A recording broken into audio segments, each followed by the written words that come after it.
C'est par l'hymne de l'Union africaine suivi d'une photo de famille que s'est ouverte cette session fictive du sommet de l'Union africaine.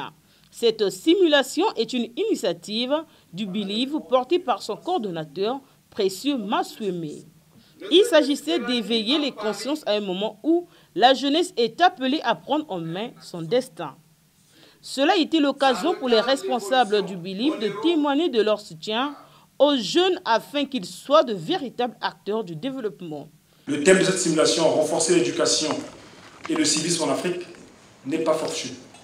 Il répond à une urgence, c'est de repenser nos systèmes éducatifs, de réconcilier nos jeunesses avec la chose publique et de faire du civisme un socle de cohésion sociale et de gouvernance responsable.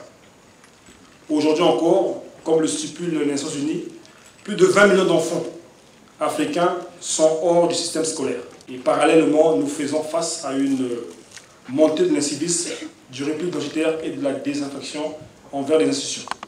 Un peu plus de 165 jeunes leaders représentant les 55 États membres de l'Union africaine ont trouvé en cette simulation un moment d'apprentissage et d'expression. J'ai lu quelque part qu'on ne développe pas un pays, on ne développe pas un continent avec de la distraction. On le développait avec de l'instruction. Par ma voix, ce jeune homme qui parle pour plusieurs autres jeunes est en train de vous dire qu'eux aussi, ils veulent être à vos côtés pour pouvoir diriger, pour pouvoir apporter leurs idées.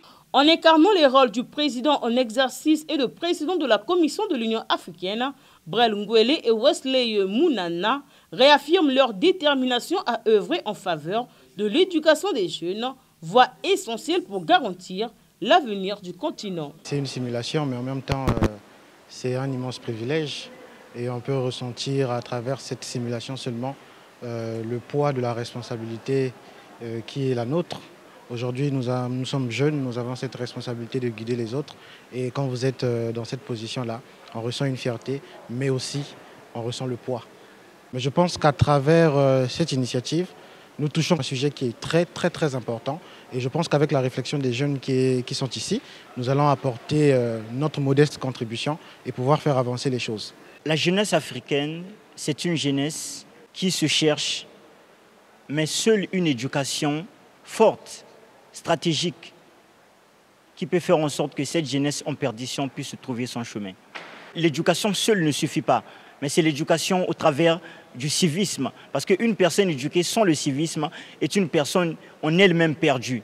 Raison pour laquelle aujourd'hui, nous nous sommes réunis ici afin de développer sur l'avenir de la jeunesse africaine au travers le renforcement de l'éducation et du civisme. Renforcer l'éducation et le civisme en Afrique, tel a été le thème de cette simulation du sommet de l'Union africaine, laquelle, il convient de le préciser, constitue une première en République du Congo et plus largement dans la sous-région d'Afrique centrale.